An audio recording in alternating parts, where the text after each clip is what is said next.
Hey everybody, how's it going? I haven't made a video in a couple days. So about 3 or 4 videos ago, I can't remember how many ago it was. Sorry, this is shaky. I'm just holding my camera right now. I don't have my little setup. But I said something about me having a goal of making a video every day, and um, that's impossible to do with what I'm going through right now. Just all of the items I have on my plate. I was feeling ambitious that day, I guess, and sorry about that. uh, Making that. If anybody was like, "Cool, video a day," and then 3 days later they're like, "Where's the video, dude?"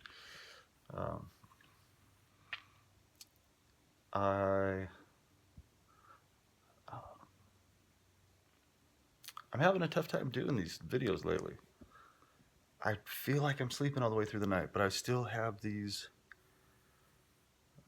I don't know if I'm stressing or what the deal with that is. I'm trying to eat the best I can. Not always, but I mean sometimes we run through Taco Bell and stuff. But yeah, just not feeling the greatest. Still having fatigue.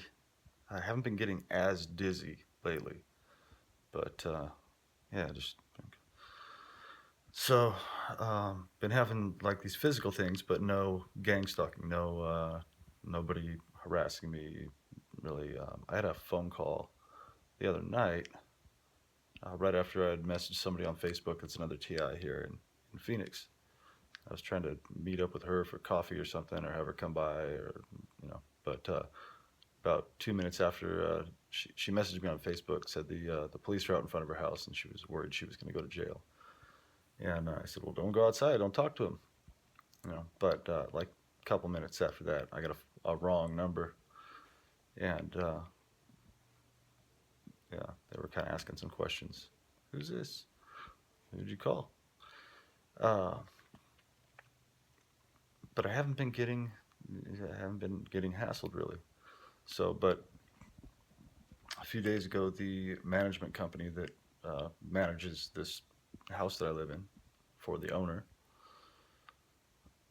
uh, calls and says, "Hey, we need to appraise the house. The owner wants to appraise the house." Which there's a lot of reasons somebody would want to appraise a house. They could, they bought this when the market was low and they have equity in it. They want to buy a boat, so they refinance their house. They get it appraised, refinance it, use the equity, and buy their boat or their RV or whatever, or whatever thing they need money for. Do that. Could be because they're thinking of selling it. Um, could be for insurance to show the value of the house for replacement cost. You need to update the replacement cost value on your insurance. Yeah, this is an insurance lesson, by the way. Uh, every few years or so, especially if you're in a market that's going up, and say you bought your house for $250,000, it's now worth $320,000. It's a $70,000 gap, and your replacement cost is, or for your insurance, is $250,000. So your house burns down, or some tornado hits it, whatever your regional disaster is. Um, you have that $70,000 gap, and they're like, "Well, sorry, we have 250 on the book, so you got to update that." All right, free insurance information. But yeah, that's the only reasons that I can think of that they would need to come appraise the house. So, but the guy showed up. I was really hoping, man. I know this is funny, but I had like a small hope that it would be like this 35-year-old beautiful single lady with a steady job doing appraisals, you know. She'd be like, "Wow, this is a nice place. You live here by yourself?" I'm like, "Yeah, yeah, yeah. Sure does get lonely around here. uh, you should come hang out." So, so that's what I've got in my mind. 35, long brown, blonde hair. I don't know, black hair, just hair, red hair. I don't hair. Would be good. um, but instead, a guy, I don't know, probably 55, in a Dodge Charger, mirrored sunglasses, pulls up, open the door, say hi. He was professional. He wasn't rude at all. He shook my hand, but he came in, and I was just trying to make small talk with him, and he wasn't a talker. But he said he had done 12,000 of these things over the years. Because I was like, how long have you been doing this? Or, or how many have you done? I think I asked him how long he's been doing this. He said, oh, I've done about 12,000 of these. I'm like, huh, that's a lot. So he probably has done so many of these that he's run into some conversations he wish he had never started. I recall a couple of those instances at the insurance agency that I was just like, oh my God, why do I do this? So I could see how if he's done that many, he would be a little standoffish, like, oh man, I don't want to get into some kind of crazy thing that, you know, get in, do my job, get out, go, you know. So you're not, like when I was at the insurance agency and I have a 85-year-old couple, I'd go to the house to write their policies for their house. I'd be there for 3 hours eating like a slice of cake and a cup of coffee and talking about all the neighbors and all that stuff, which was cool. I learned a lot about the neighbors and got some good food, wrote some policies, but I was stuck there for 3 hours when I needed to work. But, you know, oh, sounds like there's a cruise ship in my neighborhood. uh,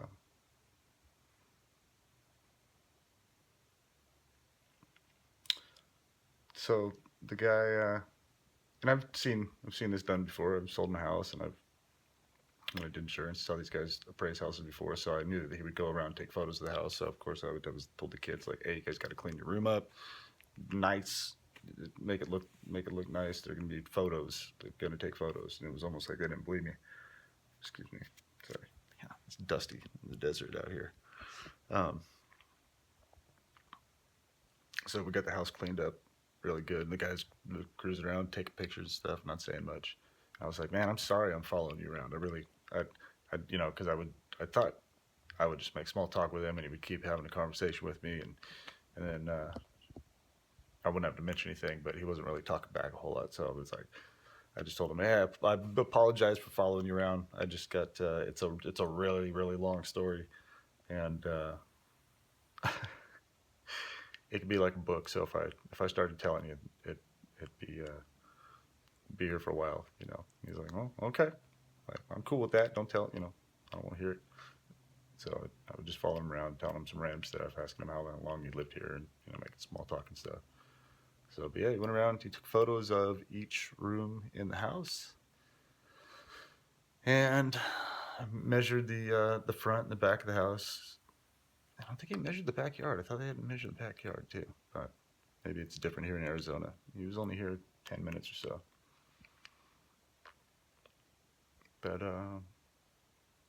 yeah, he got all the photos of all the rooms. But okay, here's the thing. If anybody out there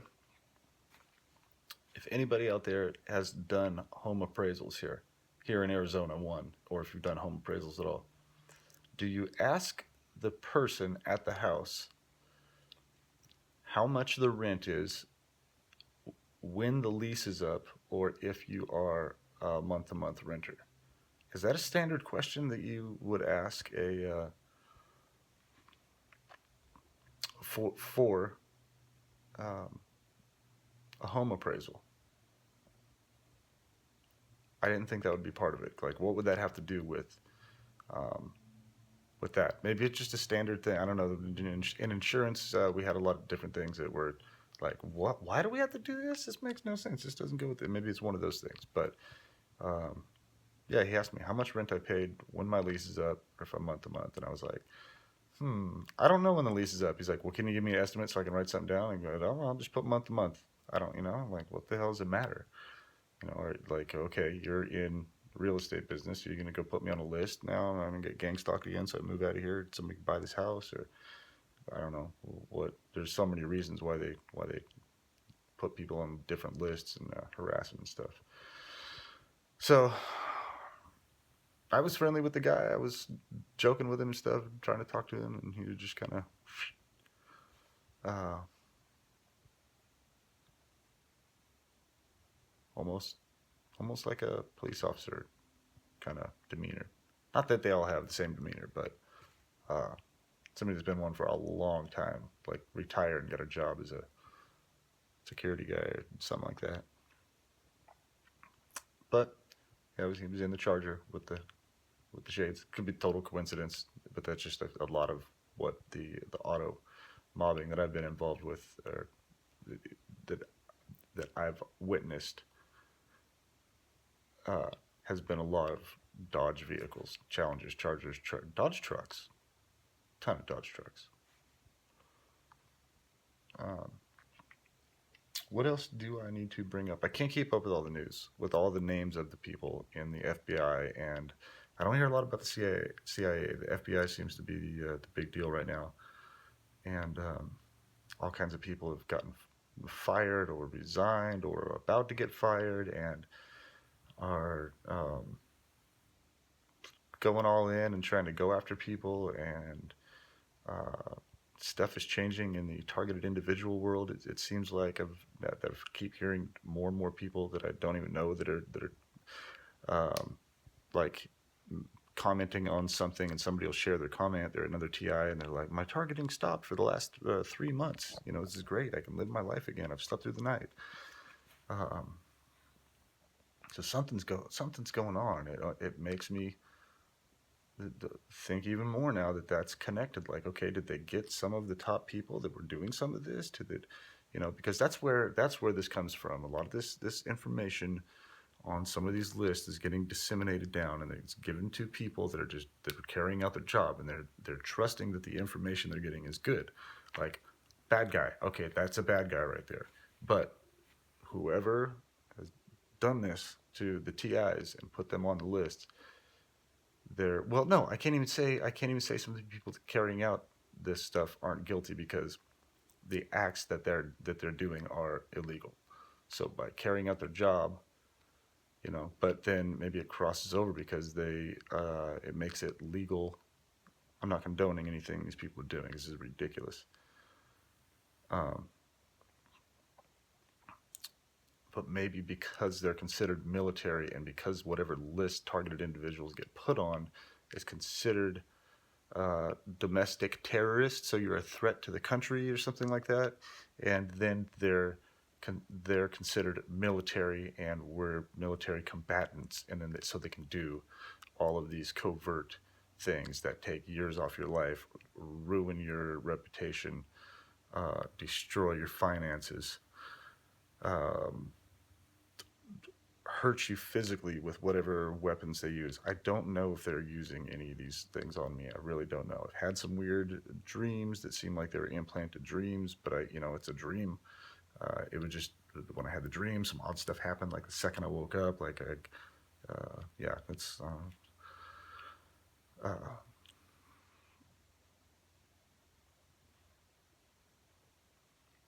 um, God, man, it's so hard to keep on track talking about this. So I'm not feeling too good about this private evaluation that I'm doing. I talked to this guy for an hour and did not even give him a, 1% of the information. Took a 600 question test, MMI, MMPI, whatever. I've taken that before. I actually interviewed with California State Department of Corrections. I don't know. After I left, let's see, when did I do that? Was it after I left the fire department? No, it had to have been after I started my insurance agency, and I was getting ready to leave, or I just wanted to see if I could get the position. I can't remember. It's been a while ago. Anyway, I interviewed there, and you have to take that test. So I took that, and I'm doing like a life history questionnaire. that I haven't even turned in yet.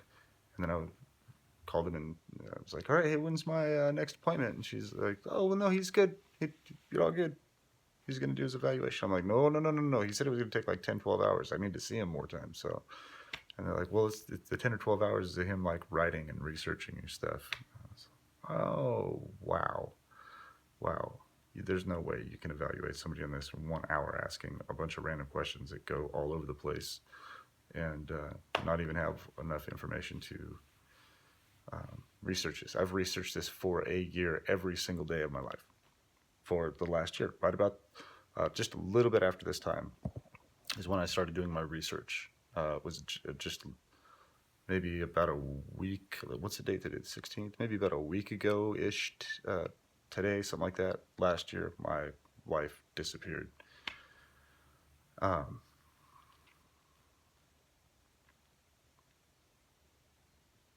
I was a year. That was crazy. Yeah, but I've been researching on what's going on with this whole thing since then. Like the way she left was too dramatic, too theatrical to even be realistic. And that's what made me start researching this. I was like, okay, there's too many things that are going on around me. There's too many people acting weird. When I'm coming home, my wife is there's a car every time we come home from the swap meet. Every time we come home, or from the store or whatever, there's a car sitting on the right hand side of the road, right at the roundabout as you come into the back part of our neighborhood that we have to pass by. There's a car sitting there. There's a person, a different person every time with shades. We come around the roundabout. My wife, every time, every single time, would reach up and either adjust her shades or swipe her hair at the exact moment we were about to pass that person, and that person would do like it was like they were waving back, would reach up and do the exact same thing, either adjust their shades or do their hair. And for a year, and I'm like, the odds of that happening that many times in a row is literally impossible. There's no way that somebody would just happen to be sitting on the side of the road. They're not in front of a house. They're parked down a little bit, kind of in front of this grass area, sitting in the house, sitting in their car, sitting on the, just sitting. Sometimes they have their sunshade in there, but they're every time we'd be on our way home driving together.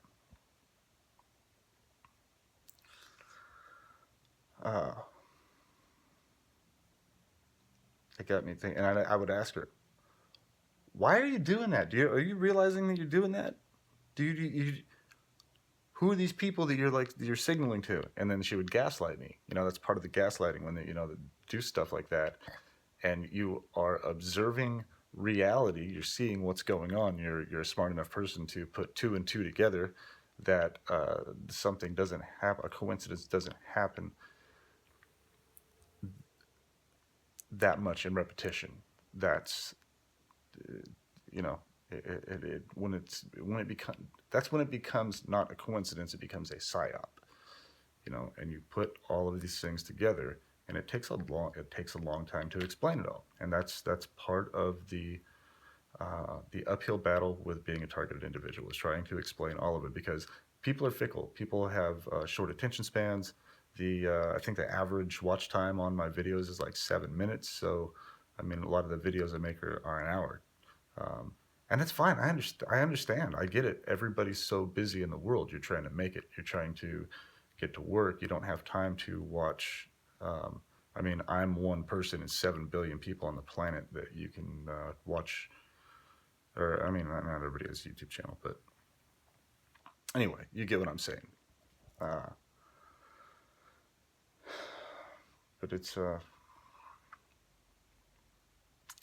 really tough to completely explain this to people without. I bought a book. Oh yeah. I bought a book by a psychologist, master's degree, that became targeted, and it says, I don't know I can't remember the exact title. I think it's Hi Mom, or Mom. I'm a targeted individual. something like that. I should have remembered the title, but it's downstairs on the coffee table.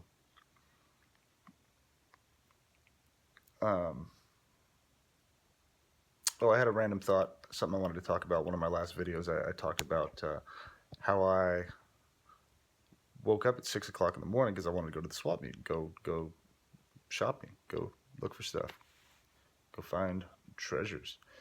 And I mentioned that I got up at 6 o'clock and I wanted to go, but the ankle monitor that I'm wearing said that it had a low battery. I had to plug it in, and I had to wait about 2 hours before I went. So I got there late, and I had missed out on some things because the earlier you get there, the better you do. Usually, there's people out there with flashlights when it's dark, looking in boxes people haven't unloaded yet. The guys that do that hate me right now for saying anything about it. But people usually won't get up that early. Anyway, they're like, no, I'm not getting up at 4:30 in the morning to go dig through boxes, go dig through junk.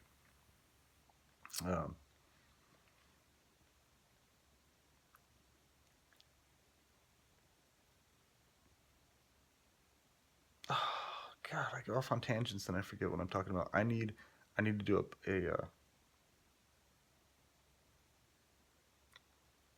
podcast, so I have I need a co-host. Remind me what I was talking about. Swap meet. Damn it. I need a Jamie like Joe Rogan has. Got a lot on my mind.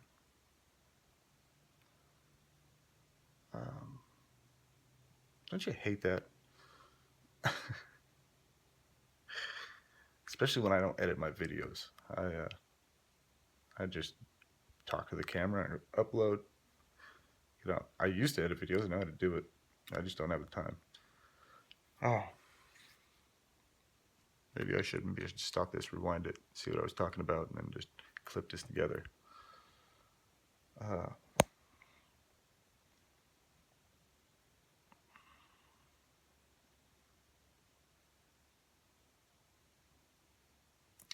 Okay, here's a random thing I was talking about.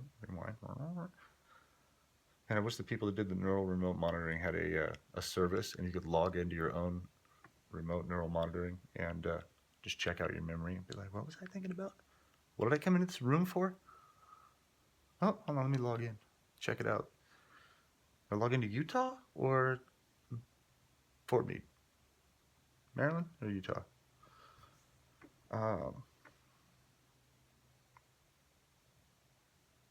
Talked about the guy praising the house. Somebody help me out here. I don't want any in the video.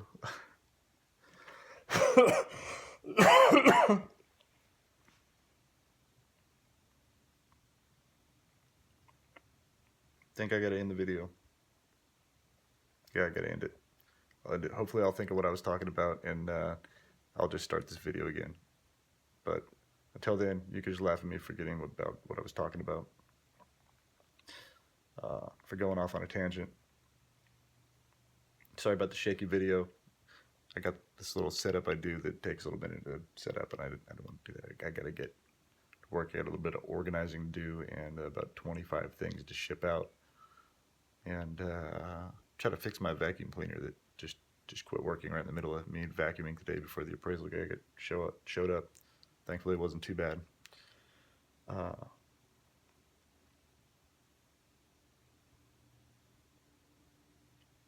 Nope, still didn't come back to me. Do I have anything else important to talk about? Whoa, whoa, whoa, whoa.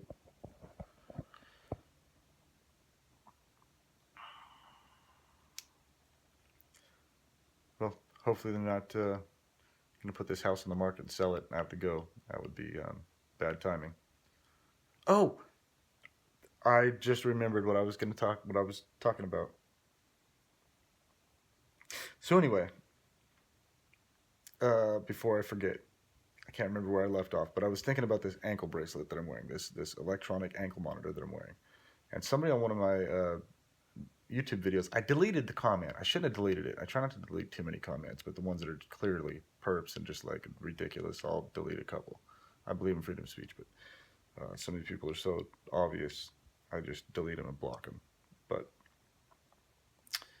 uh, I should have answered. I should have answered this one.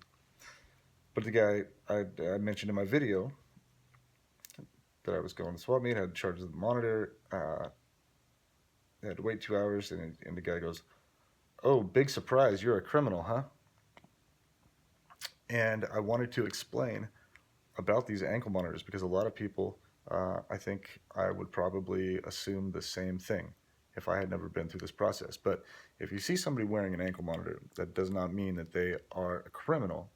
That means some convicted criminals, I'm sure, wear them. Uh, but if you see somebody with an ankle monitor on, they could possibly be awaiting trial. So it doesn't necessarily mean they're guilty. So I've been charged with something. I haven't been to I've been to court once, but I'm not through the court process. But they put this ankle monitor on me to ensure that I go back to court, that I don't just take off. Maybe because I don't know what the reason is. I've thought about it quite a bit, but I don't know what the reason is.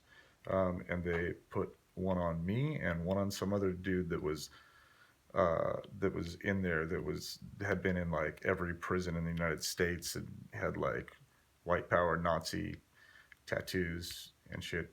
Uh, and he was 43 years old.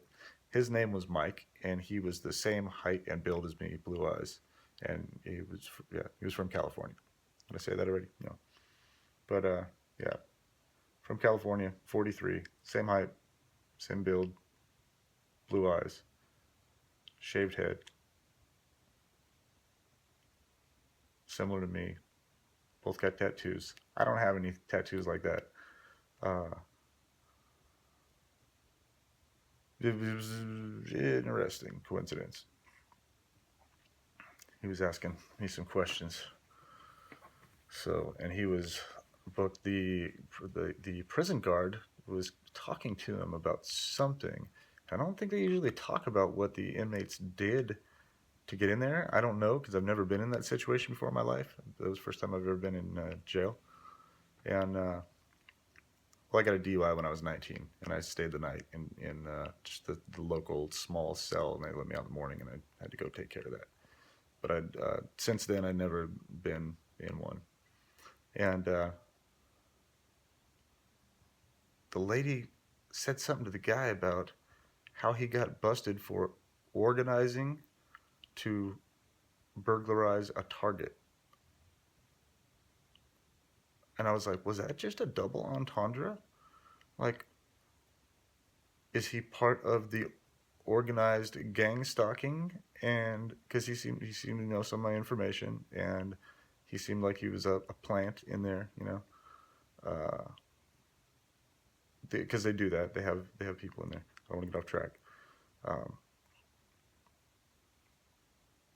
but he just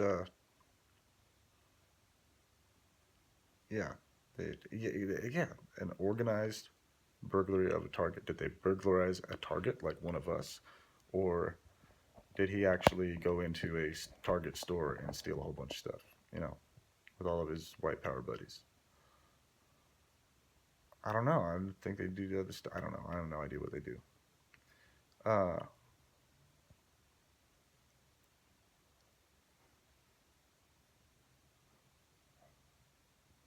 that was an interesting one. When I left, he goes, "See you soon."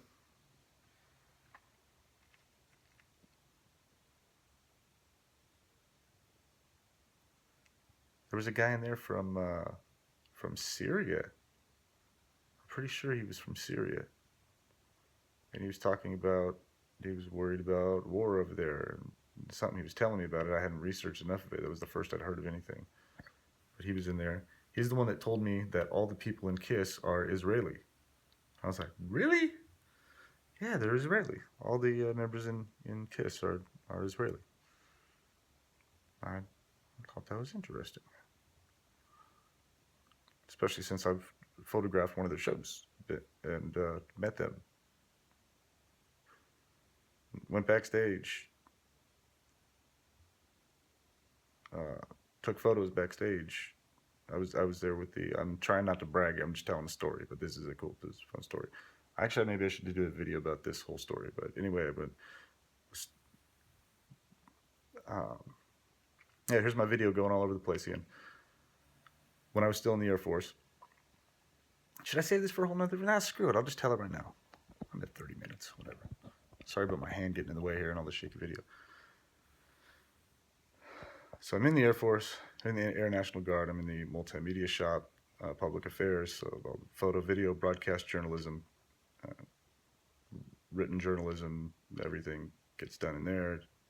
Photos, DA photos, you know, passport photos, bunch of different stuff.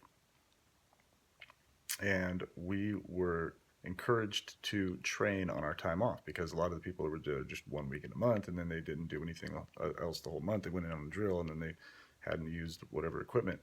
So we were lucky enough to be able to use ours, take it off the base, and use it for training purposes. So if I had a concert to go shoot, uh, I'd go do photos at the concert with my camera from the Air Force. You know, the more I use it, the better I get with it. It's a SL. I'm trying to act like I'm holding it and aiming my camera. It's a SLR camera. You know, the lens comes off, single lens reflex. It's, you know, there's a lot of functions on it. So the more you use it, the better you get with it. Repetition. And so I was like, man, I'm going to use that to my advantage. Put down some training hours. Now you don't get paid for it or anything like that, but you know, for your folder, show you train. I'm like, I'm gonna go shoot some concerts. I'm gonna keep shooting concerts. I've been doing it for a few years, and so I'd take one of the shop cameras and go shoot videos. So anyway, there's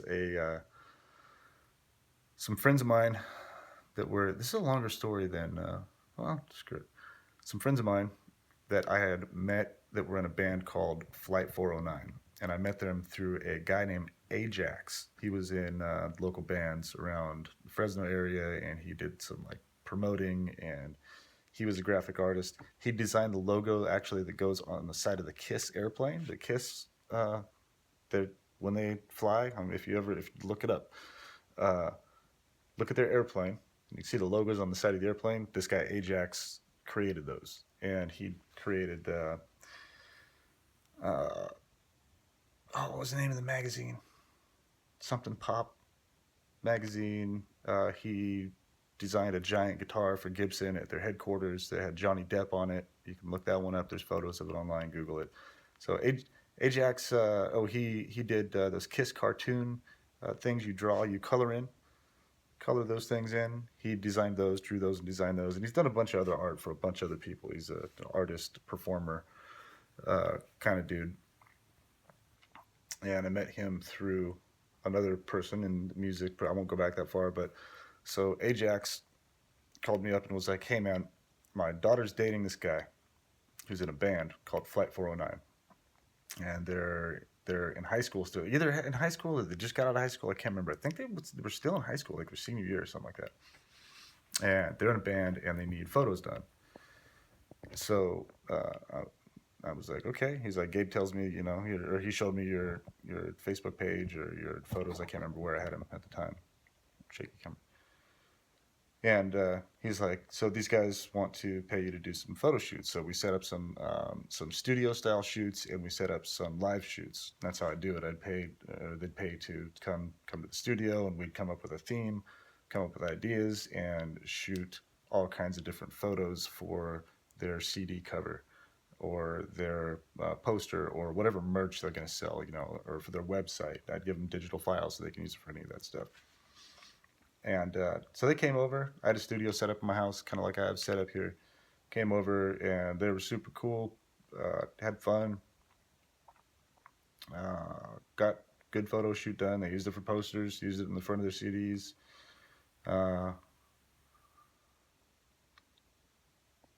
Toured quite a bit. They played like the Taste of Chaos tour.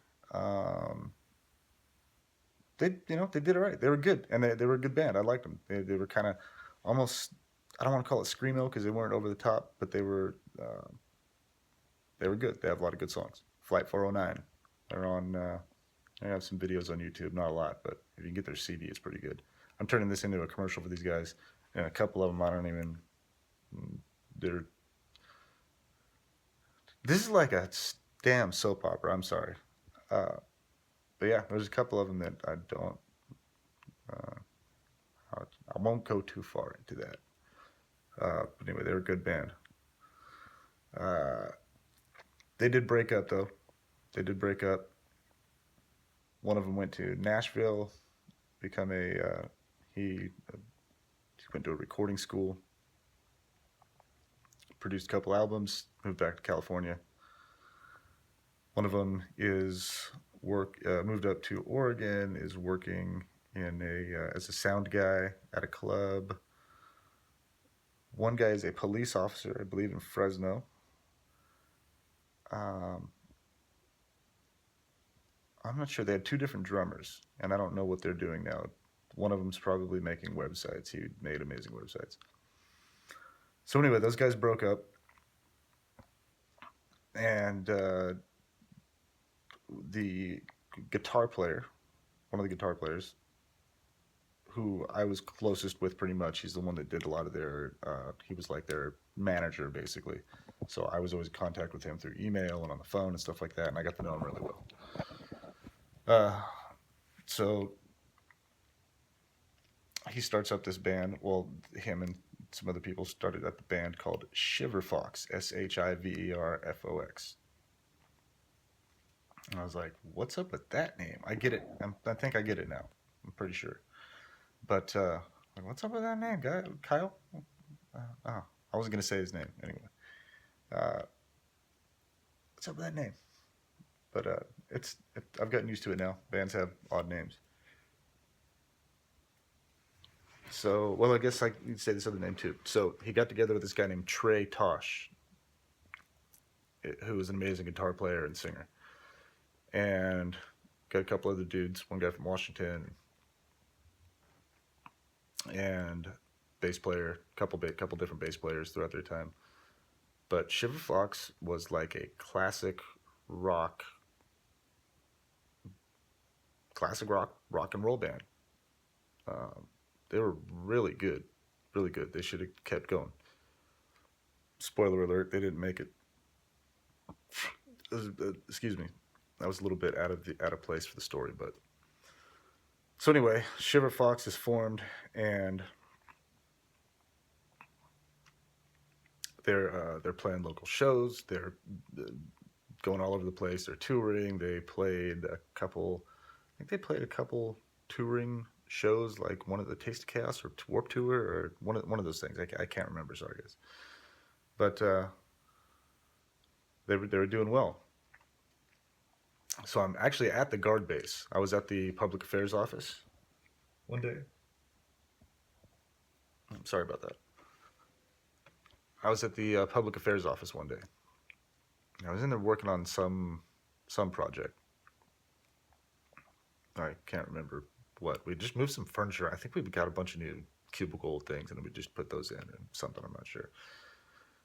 But we got done, and I was sitting in the chair. Phone rings, and it's Kyle, and he's like, "Hey, Matt," because we'd hung out a few times, yeah, not at not working. We'd just gone and hung out.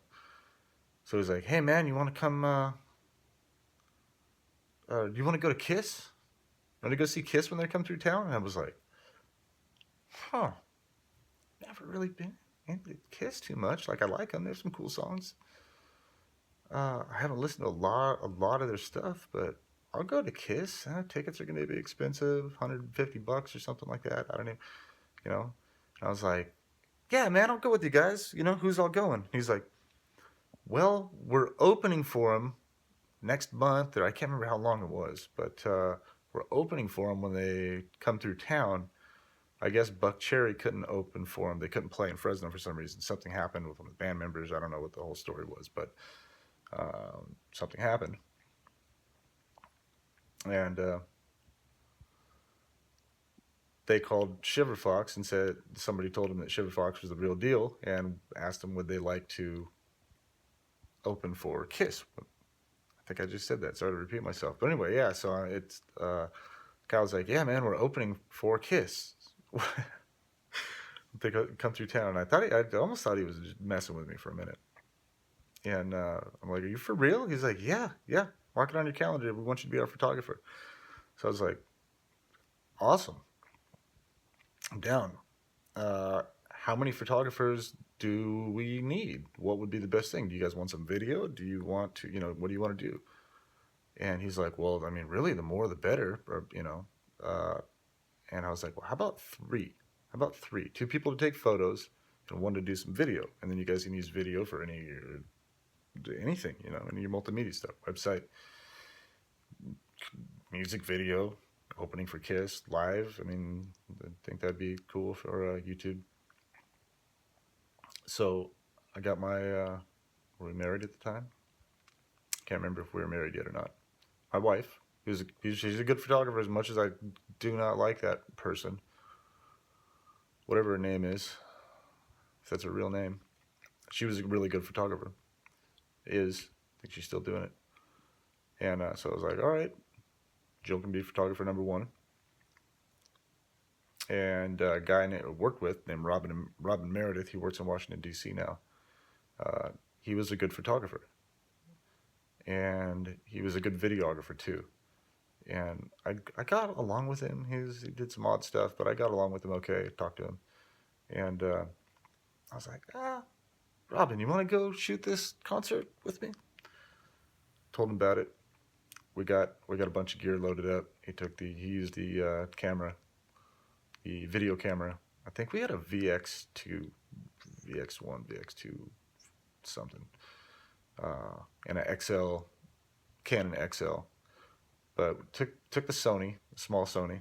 Oh, God, took the small Sony. And then my wife used her camera. Ex-wife used her camera. Paperwork's soon to get here. And we got everything ready to go and went to Kiss. They gave us backstage all access passes. I still have it around here somewhere if it didn't get snaked. But it was the Alive 35 tour. We cruise in with our backstage passes and just walk right in. The security opens the door for us. We go anywhere we want. They've got like food, different stuff. Cruising around backstage, looking around, looking in the rooms and stuff. And there's a door that's kind of cracked. I look in. One of the guys getting his makeup put on. They're talking to, well, not right away. They weren't talking to Shiver Fox, stuff like that. They were all getting ready. And Shiver Fox was back in there, I don't know, the day room, green room, whatever you want to call it, back in the room to get ready. And I brought him a bottle of Maker's Mark as a present. I mean, because they drink before they go up and play. They're playing old school rock and roll. They drink sometimes, maybe not every time, but have some drinks. So I brought as a gift a bottle of Maker's Mark. And I really can't remember which one of them said it to me. It was one of the guys from Kiss, but I was taking it and I handed it to Trey, and he saw me hand it to Trey. And he said something about, hey, you guys better be careful with that. You're going to end up in rehab like somebody. And he said some name, and I didn't know who it was. I was like, okay, thanks, man. You're probably right. You probably shouldn't mess with this stuff, which I don't anymore. But that was kind of surreal, having one of the guys from Kiss tell us to be careful with the whiskey so we don't end up in rehab. And then, so I go back to their room, and they're playing music and stuff like that. And they played some song. It was like they rehearsed it before while they were at band practice or something like that. And it's actually on YouTube. If you look up Shiver Fox, Kiss, something like that, I think they put that song on YouTube. And it's kind of funny, actually. But yeah, Shiver Fox, YouTube, Kiss. I'm sure there's a whole bunch of stuff on there. So I go in there, they're singing the song and stuff like that, and it's getting ready to be I should have made a whole other video for this, I'm sorry. But it's getting ready to be the show. I'm sorry, Shiver Fox opens, and we go up and we do all the photos for them. Like I've done 10 other times, just in a bigger arena. Get all the photos done, and they had cool ambient lighting, so because I don't use the flash when I shoot a concert, I just use the ambient lighting, and sometimes it sucks, so to get some good lighting is really awesome, especially some different colors.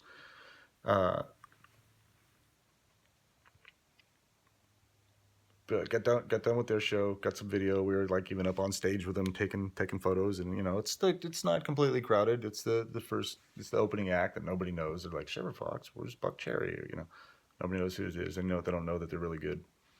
And so we did that show, and I was like, oh, that was pretty cool. No big deal. I've been in front of bigger crowds, crawling around in front, right in the pit area where the security guards are, and leaning on the stage, taking photos and stuff. That's totally normal for me over the years. It's become normal. And so we did that with their show, and I was like, yeah, whatever. And then Kiss comes on, and it's I lost track of how many live shows I've been. I'm gonna just guess 200-ish. I don't know, something like that. A lot,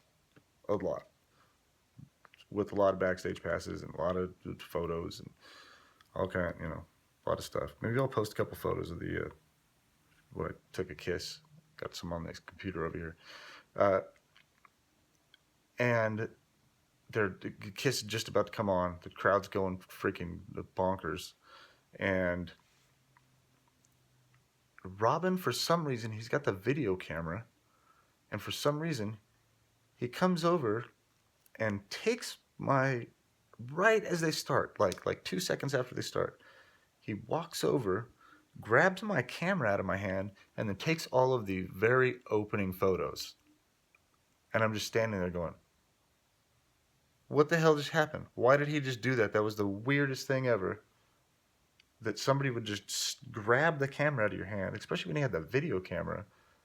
I can't remember if they told him not to take video of Kiss, and he was that what happened? It was a while ago. Memories aren't perfect. I think they might have told him not to do video of Kiss, and maybe he was like, well, screw it, I'm going to get the opening photos of Kiss then. And he grabbed my camera out of my hand, and if I knew he wanted to shoot some photos to start with, I would have grabbed an extra camera and been like, yeah, go ahead, man. But this is my gig. I'm doing this for the band, and getting to shoot Kiss was like kind of a bonus. But yeah, bastard grabbed my camera, took the open photos, and then I went over to tapped him on the shoulder. I was like, hey, give it back, give me the camera. So I shot the rest of the show, and got the photos from that, and then after a few songs, I think we shot the first three or 4 songs. It's usually the first 3, and then you get out of there. And then the band's not distracted by you, and the people aren't distracted by you. It's just kind of photographer courtesy. After the first 3 songs, you get out of there. If they don't care, if they'll let you, I'll go the whole time. If they don't mind, if they like the photos, cool, I'll stick around. But did the first 3 or 4 songs, and got out of there. Went and met back up with Shiver Fox, and then went out and watched the show with the guys and stuff like that. And then we were standing in the crowd out on the floor. It was like where the standing room only area was. And I'm standing there watching the show, and all of a sudden, one of the guys, I'm not going to say which one it was, but one of the guys like disappears, like towards the end of the show. Disappears. I'm like, huh? Where'd he go? Where'd he go? I almost said his name. And then I look around and I also noticed, fuck did my wife go? Sorry for the F-bomb. I should have warned everybody that doesn't like the cursing. But two of them disappeared. And I was like, okay, somebody just have to go to the bathroom, and you're gonna tell me you're gonna go, whatever. All right, pretty rude. And then whatever, didn't think anything of that. The show ended. It was a great show. You should see Kiss live. If they keep playing, they're amazing live. They put on one of the best shows. There's confetti everywhere at the end, and it's just insane.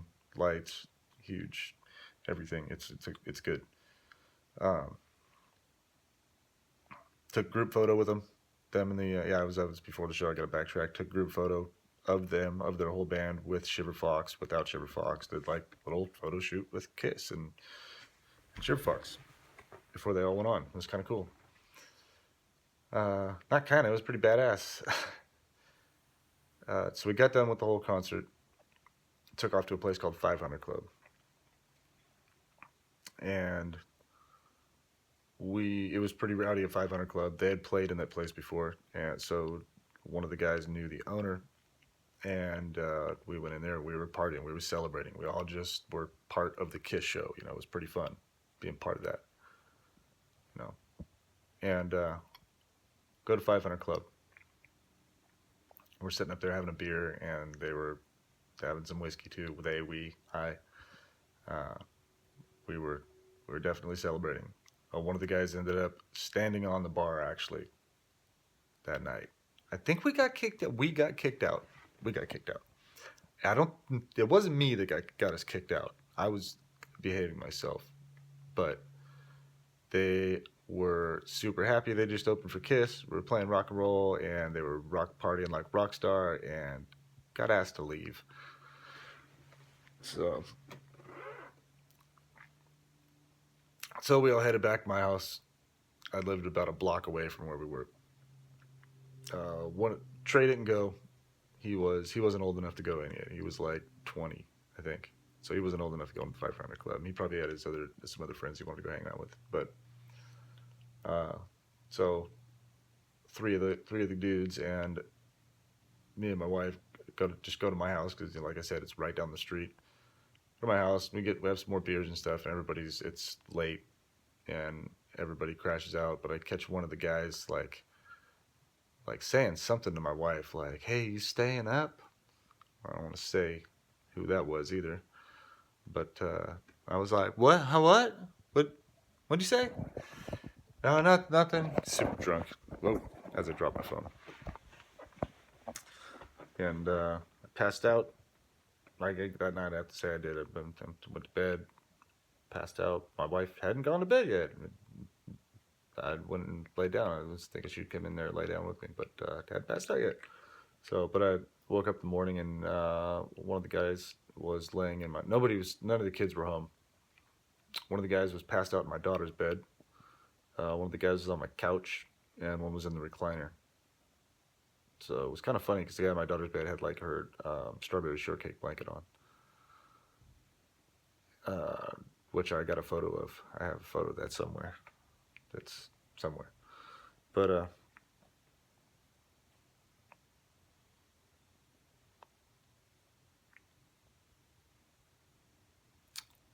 yeah, I woke up the next day, went and had some breakfast,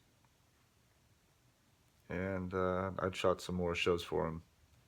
They ended up doing a CD. I didn't shoot their CD cover. They had somebody else do it. Somebody that was a good photographer that did it. They did a good job. It was probably more professional than I was at the time. So that's cool. I learned that. But then they broke up. There was some band stuff, and then they split ways. And that is the story of me photographing Kiss and Shiver Fox. Like I said, unfortunately, a couple of the guys, I think might even have been paid gang stalkers. Did some pretty shady stuff to me. Or they were given some really bad information about me, said I did something really shitty, and they were like, "Oh, really? I'll help you get revenge on this guy for doing that, whatever the thing is that they slander you with." It's the only thing I can think of, that or paid. I don't know, but it's a couple of the things, man, it did. Just a psychopathic narcissist. And comments my wife left on like Facebook when they left, like, "Had such a good time last night." Oh, that was when they came to visit on the way back from Nashville. "Had a good time last night / and this morning." I was like, I wasn't up this morning having a good time. Those guys left right when they got up. What you talking about, Willis? So that's some of my personal business, and I can't remember why I started talking about that. I need to get to work. I have a lot to do. My mom's flying in today. She's going to help with a couple things. Hopefully I get her to read this book. If she'll give me like a little bit of her attention to listen to some of this stuff. We'll see. We'll see how that goes. All right. I'm running out of stuff to talk about. Keep going off on tangents. Keep thinking about what I need to be getting done. Sorry again for the shaky video. My dark eyes here. I'm trying to work on that. I need some. What do you do for that? Do I use cucumbers? Get some of that facial cream that the ladies. What do you do? What do you do? I'm not ashamed. I'll put some of that stuff on if it helps. What do you put on here? Noxzema, something, cold cream. It's the same thing. I don't know. A little advice would help. All right. Thanks for listening. If you're still here, I will. We'll talk to everybody later.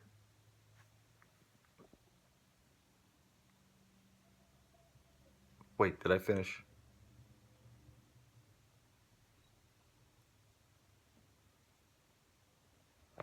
Hold on.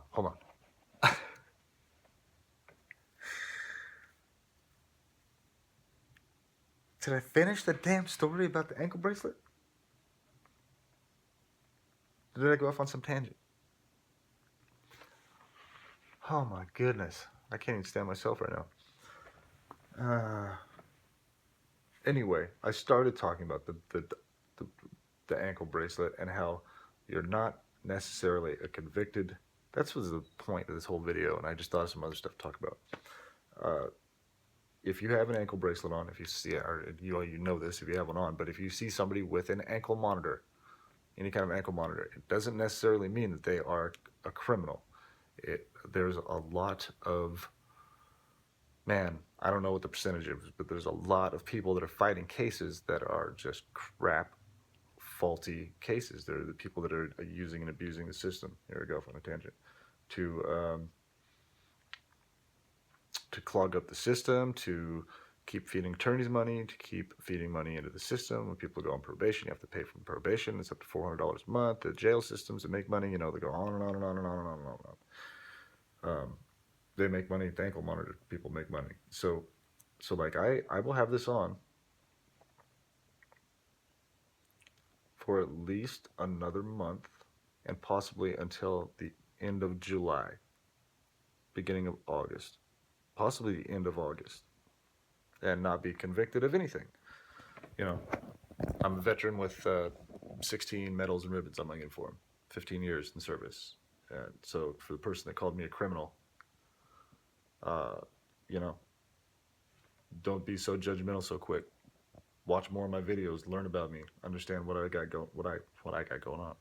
What I have going on, understand that I haven't been convicted yet, that I still have my chance to be seen in court and prove my case, which is part of what I'm doing.